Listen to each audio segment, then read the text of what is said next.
to the Mad Wild West podcast. Kick your boots off and stay a while because you're about to hear the stories lost in time from the people that lived and made the Wild West mad.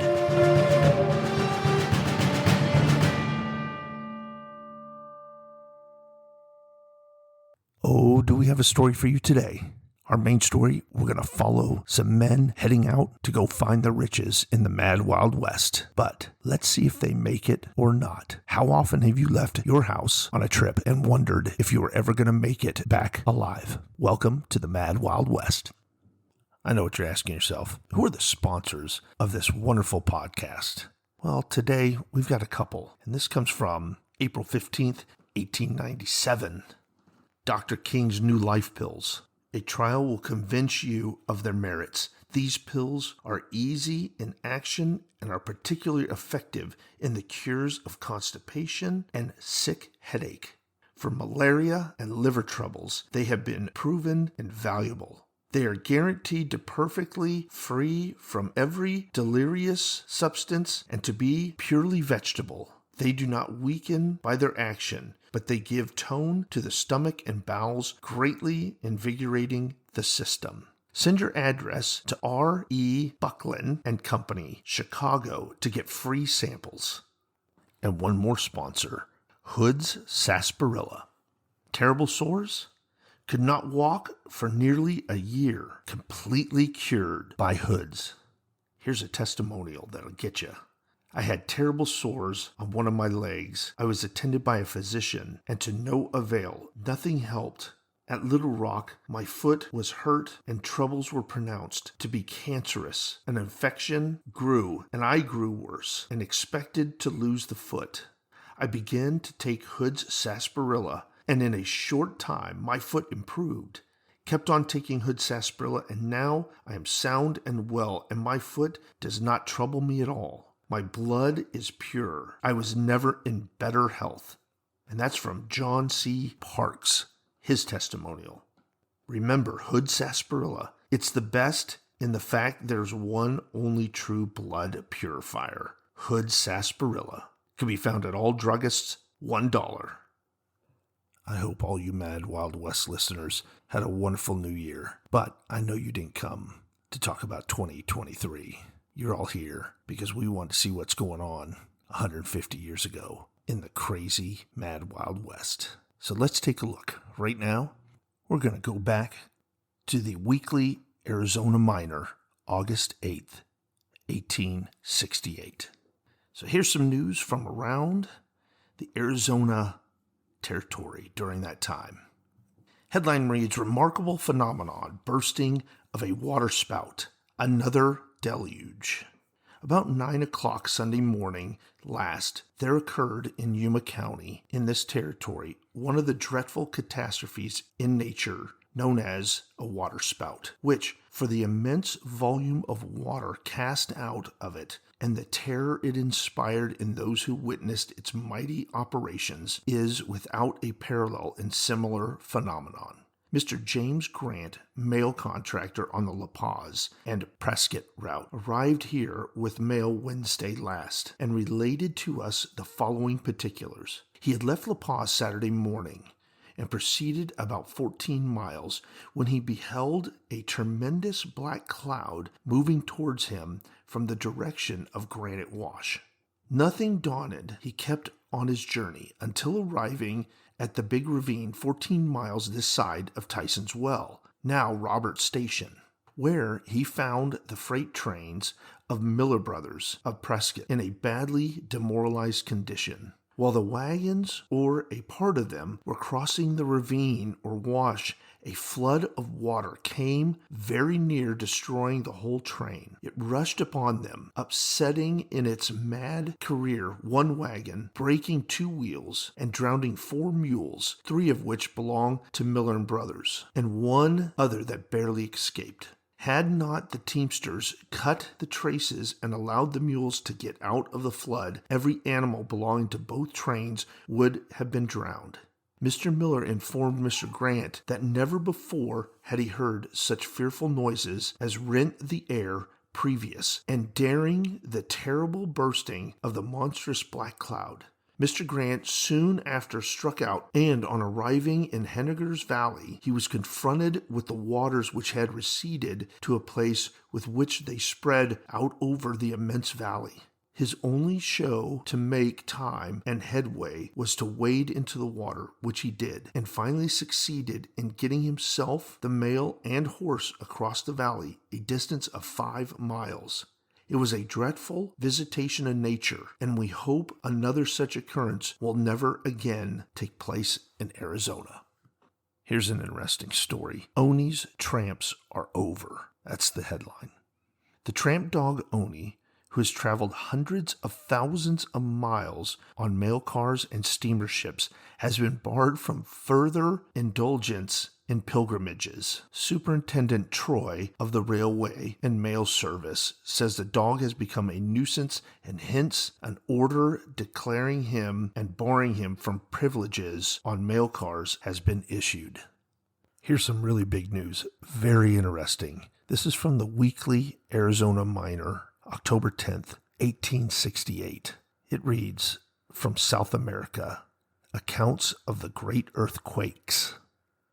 The news which appears in our columns today is the most appalling and heart-wrenching it has ever been our painful lot to lay before our readers. Thousands upon thousands of lives called into eternity in an instant. Whole cities, towns, and villages swept away from the face of the earth as if by magic.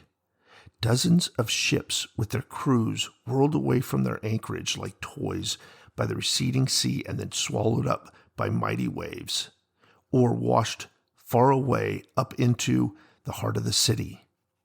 Such a picture of general destruction and desolation extending hundreds upon hundreds of miles along the coast and reaching from the seaboard up into the topmost parts of the Andes can scarcely be imagined, as it contained in our correspondent's letters, and the readers stand aghast with horror when he tries to contemplate or comprehend the magnitude of devastation that has occurred. Whether the desolation is yet at an end, or what greater ruin we shall yet to hear, no one can imagine.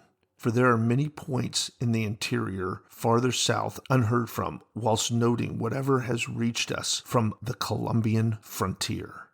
So it goes on and talks about this massive earthquake and also looks like a tsunami. But here I want to read this, destructions of ships. And this is an account from a gentleman there that witnessed it. He says, "I stood breathless, looking at the awful sight, thanking God life had been preserved to me and my loved ones, but each second was a lifetime. Looking seaward, I saw the ships still hurrying on to their doom, and in a few minutes all was complete. Every vessel was either ashore or bottom upwards.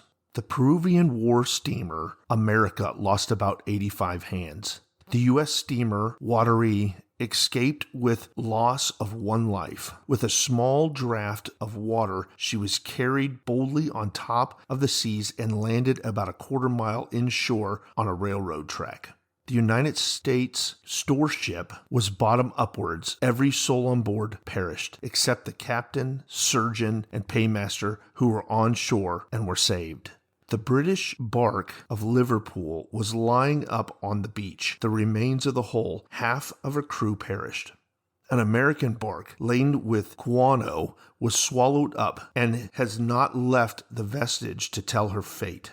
The last of the ill-fated squadron, a Peruvian brig, was placed on the railroad track, apparently without losing a rope or spar. On what was hence happened, it is needless to dwell. For nearly 2 days we lay on the hills without covering and without food, in constant state of alarm as the shocks of earthquakes were incessant." Imagine that massive earthquake off the western shores of Colombia and South America that destroyed hundreds of towns and cities. Today's main story talks about the dangerous travels in the Mad Wild West. We're picking up here at the edge of the eastern border of Arizona and the western border of New Mexico. This story is going to demonstrate how truly tough it was to travel back in the 1800s. So straddle up, here we go. In 1874, 12 of us started on horseback from Fort Defiance in the western part of New Mexico, near the eastern line of Arizona, to go to the junction of Green and Grand Rivers in Utah, to a place known as the Old Mormon Fort, of which I will speak more fully after we have reached it. Our intention was to travel across the country of the Pueblos and Navajos, since by that route it was some 600 miles nearer than it would be to go around. We had an Indian trail nearly all the way. I carried a compass with me all the time, and I had been with a surveying corps establishing government boundaries for 3 years. I had also a good knowledge of the mountains and felt confident I could pilot a company of men through the territory without the least danger of getting lost, if not molested or interfered with by Indians, who are as thick in that country as grasshoppers in Kansas. It being so much nearer across, no one belonging to the party would hear of any other route being taken, and all insisted that I should be the leader of the party. We expected to be able to make the trip across in 20 days. We procured riding and pack animals and laid in a 20 days supply of provisions. We took no more than this, since we had no doubt but that we could procure provisions in Utah as cheap as in New Mexico and cheaper than in Arizona. We did not want to be encumbered with so many pack animals and so much stuff. We had bedding and everything necessary for camping out comfortably. We carried also good rifles, revolvers, and plenty of ammunition to use on our way if the occasion should require it. The first day we traveled through sand and some alkali. The next day traveling was a little better. We got on higher ground and we could move along without being wearied to death with alkaline sand. When we came to the Sierra del Carrizo, we traveled through portions of the range of great natural beauty and grandeur. The mighty mountain crags lifted their jagged crests to dizzy heights toward the deep blue of the distant heaven. In many places, their summits were lost to view in the midst of masses of fleecy clouds that cling around their snow-clad slopes, while midday up the sides of some of these mighty mountain peaks were stunted pines of a green and vibrant hue peeping from out the midst of the eternal snows around them. A little lower on the slopes is an occasional tract of pines or firs, often acres in extent, with the trees all dead, some standing, others leaning ready to topple over with the slightest push, and a great portion lying in confusion, just as they had been prostrated by the fires from Indian encampments where the winds had thrown them. The valleys lying between the hills were covered with particular grass, such as seen in nowhere else in the territory, in a dead and dried up state. The noisy rush of the swollen mountain streams, for there had been recent rains, as they went rushing down the meandering courses through the deep canyons, the faraway mountains veiled in the hazy enchantment of distance. The charming little mountain parks breaking in upon the view here and there, threaded by pure rivers, sparkling with trout, and shut in by arrow-like quaking asps, palms, and firs, altogether a scene which awakened the liveliest emotions within us. We found vent in animated conversation and song. Yet, on the other hand, the grand sublimity that enveloped the higher peaks as they stood in the majesty of primeval beauty, snow-covered and half-hidden in enfolding clouds, often hushed us to silence. It had been stormy weather as we could see before we ascended the mountains, and as we approached the summit, we knew there was yet more in wait for us. For as night drew near, it grew darker and more dreary. We selected our camping place, a cluster of trees with a small strip of grass nearby. This furnished feed for our mustangs, while the chaparrals afforded some protection and shelter from the wind, but not much from the rain. We made our horses fast to the stakes driven into the ground. We protected our packs from the rain that was by this time falling in torrents out of the darkness above us, by piling up in one large heap and covering this up with canvas. We had no tents, and there were no houses nearer than those we had left some 200 miles behind. No cooking could be done, for we could not build a fire. Everything was wet, green, and soaked through. After several unsuccessful attempts had been made by different ones to light a fire, and all the paper and kindling material that we carried had been consumed to no purpose, and a good share of our matches had been wasted, we concluded to do without a fire. We made a very light supper of crackers and raw meats. We made preparations to camp for the night by cutting some of the largest chaparral and placing two on the end in the ground opposite each other, allowing the upper ends to stand up 4 or 5 feet high with a ridge pole resting on them. The two posts were placed just far enough apart to allow a double blanket to be stretched over the ridge pole, thus forming a tent and making splendid shelter for the night, where 4 persons could sleep very comfortably. The storm lasted all night and until 10 o'clock the next day. We then built a large fire and dried our clothing and blankets, and at the same time prepared something to eat, for we had eaten but very little since the morning before, and we were all feeling hungry. After breakfast, we cleaned and dried our guns and revolvers, then saddled our animals and packed up. Proceeding on in the afternoon, we found every gorge in the mountain full of water that went roaring and pitching down its sides, washing before it everything that was loose enough to be moved. Whole trees could be seen floundering and bouncing and crashing along the precipices and around the rocks, turning sharp angles, swept on by the mighty torrent to the valley below. We pushed forward without any road or trail to guide us, the rain having completely obliterated it.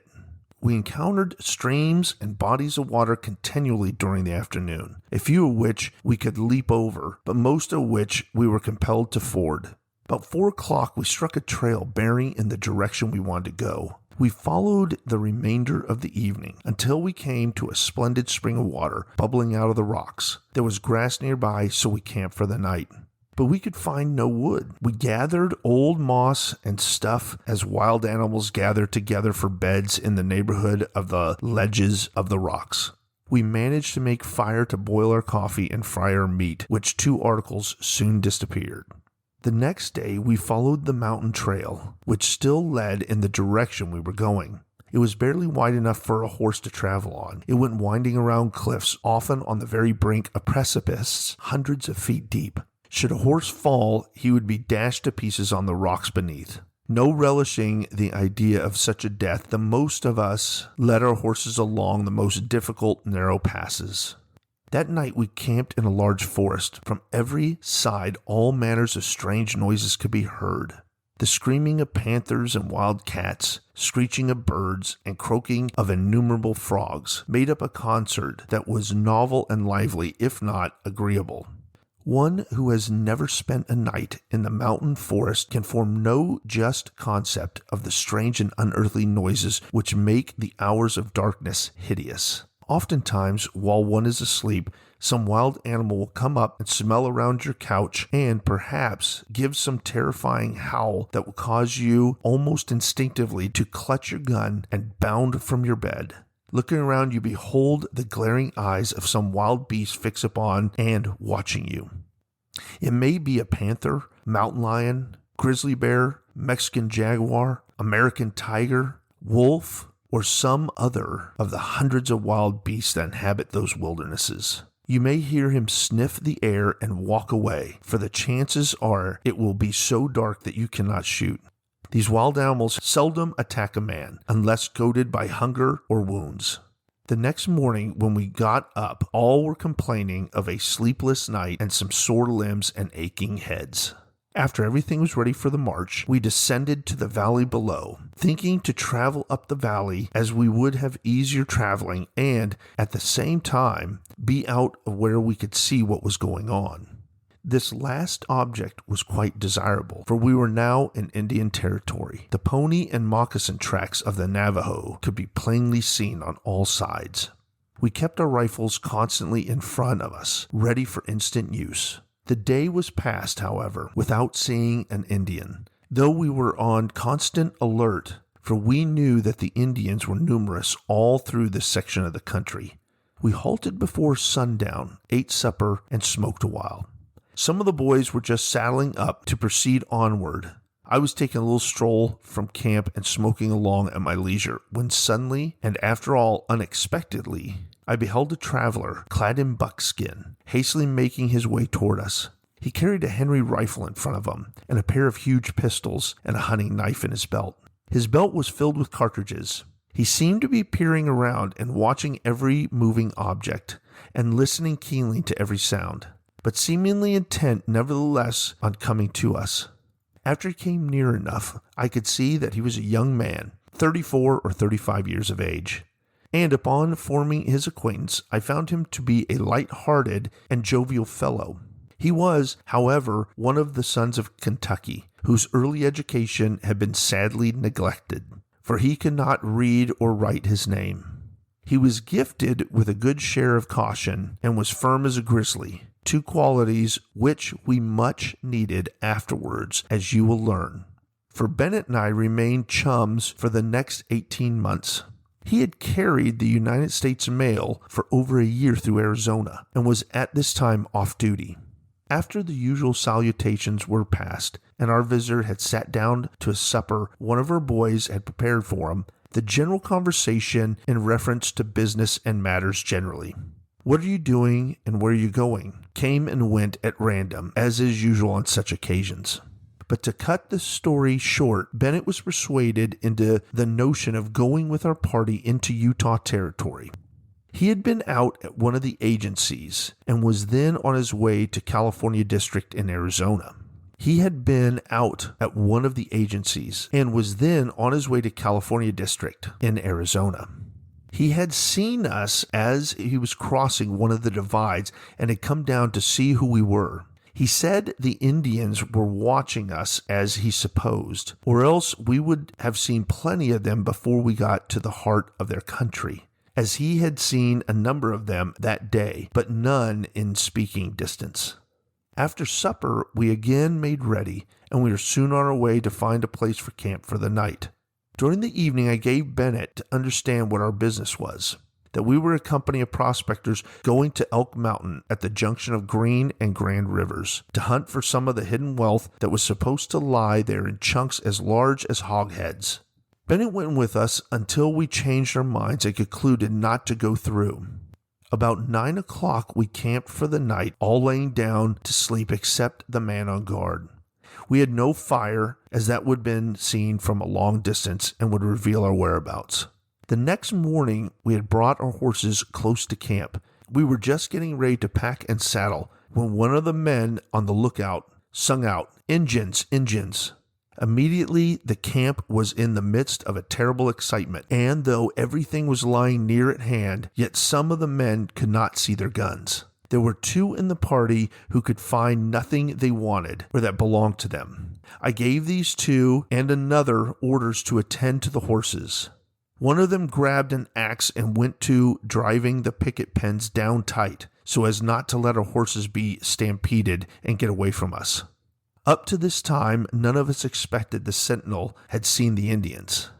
I gave orders that if we had to fight, we should scatter out so as to protect the horses and at the same time for each one to look out and secure safety for himself. I then took my gun and ran up on a little hill a short distance from camp so I could get a better view and ascertain how many there were of the Indians and whether we seemed to be the object of their attention or not.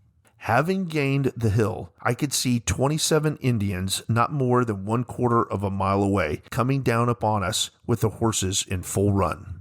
They were painted up in the most warlike manner. I'd scarcely gained the hill before I was observed. They had been coming in single file, but now they commenced to quicken their speed still more and to scatter over more ground so as not to expose so many to the same range. As soon as I got sight of them, I knew we'd have to fight, or fare worse. I looked around for some place where I could run for safety. I saw the boys going in all directions, hunting for the best holes to creep into. I noticed a rock, and I suppose it to be between where I was and the horses, a little to the right of the direction from which the Indians were coming. I broke for that, but I was terribly disappointed when I got to it, for it was nothing but a sand heap the ants had piled up. But I had no time to run further. The Indians had already gained upon us, and were coming down on us as fast as their horses could carry them. and making a more fearful noise with their yells than 10 times that many coyotes possibly could make. I had run a considerable distance, and their horses had gained on me until they were not over 100 yards away. The boys had all scattered, so that none of them could be seen except the 3 who were holding the horses.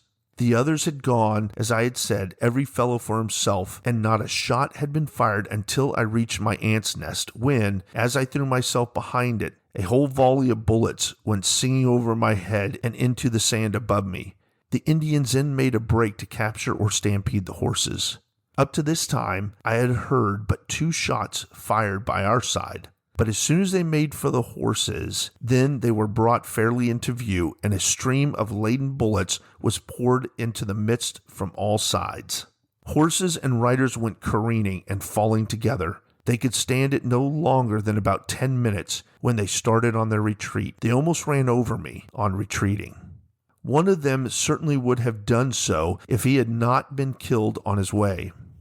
They lost 10 of their warriors and 6 horses. One of our men who was holding the horses was killed, and another shot through the ear. This, together with general frightfulness of the situation, was enough to make a man feel scared. The Indians seldom leave their dead upon the field, but we got 6 of these, and only 4 were carried off. The reason the dead bodies are carried off the field is because the Indians generally tie themselves to the saddle by a strap that comes over the thigh and holds them on tight, enabling them to lean themselves from either side of a horse and pick up an object from the ground, the horse being at the same time on a dead run. These ponies are accustomed to running together and will keep together, rider or no rider, if let alone. So that if an Indian is killed, his pony will take him to camp, there to meet a burial after the customs of their tribe. We buried our dead comrade by wrapping up in his blankets and placing him in the sand about 3 feet deep. We threw the bodies of the Indians into a shallow ditch and pushed some sand over them. This might be considered a little rough, but such is the custom of the country. This is far better, moreover, than the Indians do themselves, as I will show soon. The Indians retreated in the direction from which they came, none of us following them. It was not in our intention to molest them or to interfere in any way with their interests, if only permitted to travel through their country in peace. We now packed up and moved on, as we wanted to get through as soon as we could and not give them a chance to murder our whole party. This, I remember, was as lovely a day as I ever saw, but yet we were depressed and felt sad on the account of our dead comrade. His name was Charles Willett. He was from Illinois. I do not know from what part of the state. He was 27 or 28 years of age and a very fine young man, and he was liked by all of his comrades in the West. About noon or a little after, we came to some splendid water and grass. Here we halted and let mustangs rest and eat, and provided dinner for ourselves. After resting a while, we moved on to the mouth of the canyon, where the mountain is traversed by the San Renegado Pass. We had traveled perhaps 2 miles up the canyon when the Indians again set upon us. They were behind rocks, on top of the bluffs, and in fact, they were everywhere it was possible to hide. Not an Indian had we seen since morning. Not even an Indian sign marked the way. The first warning was a volley of bullets coming from the bluffs, from every rock and hole to the right, to the left, behind, in front, and above us. Every place was filled with noise and alarm of the Indian rifles, and they so well concealed that not one was yet to be seen. We saw at once that we were lost, for in such a place there could be no salvation for us if we went any further. Some of our comrades had fallen at the first volley, and some were falling now. We beat a retreat as fast as we could. When we got out of reach of their arms, we found that we had lost 7 men and all of our pack animals, food, blankets, everything except such things as we had in our pockets. There were only 4 of our original party left. These, with Bennett making 5 of us, were left to beat our retreat as best we could. We had been only 7 days out, and 8 of our comrades already dead, and the rest of us in the greatest danger.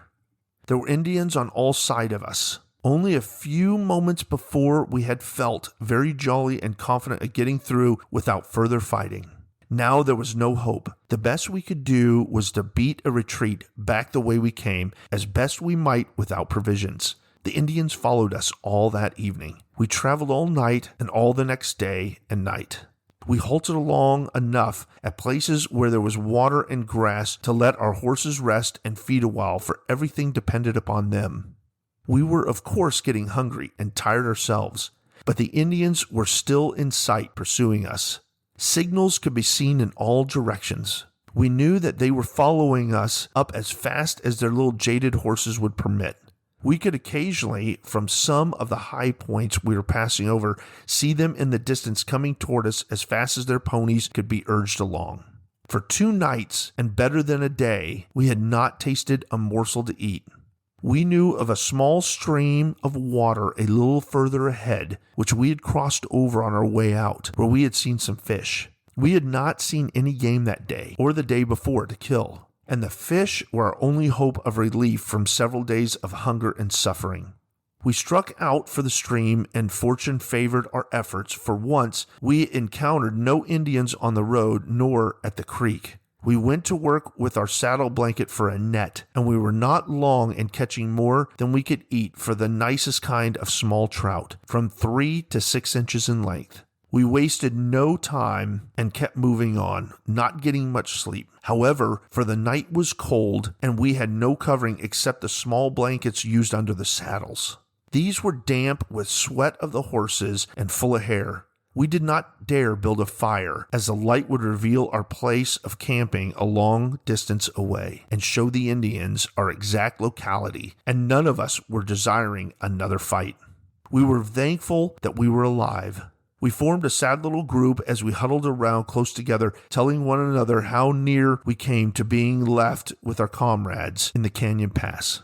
The Indians would, no doubt, have a big powwow and war dance over the scalps of our brave fellows. Such things may be read of, perhaps without causing much, if any, emotion or feeling. But no pen can paint the picture, no tongue can tell of it. No idea can be conveyed to a person who has never been where the dreaded war whoop sends terror to the strongest heart and a shudder even to the very depths of the soul of the feelings one has had under such circumstances. Even now, I imagine I can see again my comrades as they conversed together around the campfire or sung their merry songs while traveling over the desolate wilds of the West. Again, I see them in the fierce struggle for life or death with the Indian men, falling dead or mortally wounded, to be sacrificed to the knife of the dusky warrior. They take no prisoners. No mercy is shown the white man that is unfortunate enough to fall into their hands in the time of war. Our sleep on this night was none of the soundest, for besides the cold, perhaps by the time we were commencing to doze, some wild animal would utter fearful screams, striking new terror in our hearts. Such was the first night's rest we had taken for some time. At 3 o'clock, we saddled our horses and started. It was well for us that we did so, for the Indians were on our trail as soon as the light enough to see to follow it. But 2 hours of travel had given us a good start, and when we had crossed a small valley where the last slope leading to the Rio Pareco, we could see the Indians by looking through Bennett's glass on a slope between us and the slope where we had camped. We reached the Rio Pareco that evening, where we found a party of prospectors who were returning to Prescott from an unprofitable expedition in search for rich mining ground. They gave us all we could eat and shared blankets with us so that we got a more comfortable night's rest than we had enjoyed for some time. Perhaps the reader would like to know the names of some of our comrades who were killed. I took down all their names and places from which they came as far as I could remember of their having told me. As everything had fallen into the hands of the Indian in the canyon, I am unable to tell where they're all from. William Fleming, aged near 40, of Philadelphia. Chris Olton of Indiana. George Goodall of Indiana. D.P. Willer of either Dayton or Springfield, Ohio. George Brady of St. Louis. William Carlton, and one more who went by the name of Arkansas, because he had formerly been a resident of Arkansas. His name I never knew. The 4 who escaped with me were A. Bennett of Kentucky, still alive, George Bales of Iowa, now living in Nevada, J.T. Taylor, now somewhere in California or Nevada, and John Middleton, now in Colorado. From Prescott, Bennett and I went to Nevada.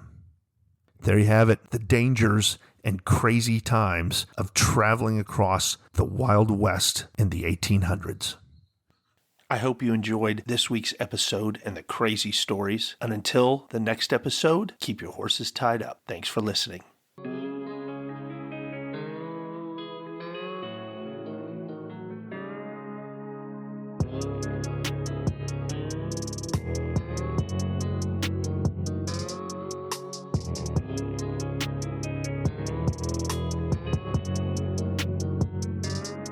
The Mad Wild West Podcast. These are the true stories that made it wild.